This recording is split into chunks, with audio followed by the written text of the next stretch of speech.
Wakil Gubernur Aceh Fadlullah mengharapkan Kementerian Agama RI dapat menambah kuota haji untuk Aceh. Menurut Fadlullah, populasi Aceh saat ini telah melebihi 5 juta jiwa dan daftar tunggu haji yang mencapai sekitar 32 tahun menjadi alasan kuat untuk memprioritaskan penambahan kuota haji untuk Aceh. Fadlullah atau yang akrab disapa Dek Fad dalam keterangannya mengatakan penambahan kuota sangat perlu agar masyarakat Aceh yang memiliki antusiasme tinggi untuk menunaikan ibadah haji tidak perlu menunggu terlalu lama lagi.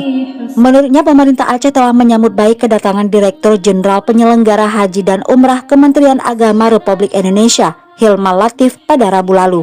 Dalam pertemuan itu mereka membahas sejumlah isu strategis terkait penyelenggaraan haji dan umrah. Salah satu topik yang dibahas adalah rencana peresmian Gedung Pelayanan dan Informasi Haji yang dibangun oleh Badan Pengelola Keuangan Haji (BPKH). Pertemuan itu juga menjadi momentum untuk memperkuat sinergi antara pemerintah pusat dan daerah dalam mengatasi berbagai tantangan penyelenggaraan haji, termasuk efisiensi pengelolaan dana haji dan peningkatan kualitas layanan bagi jamaah.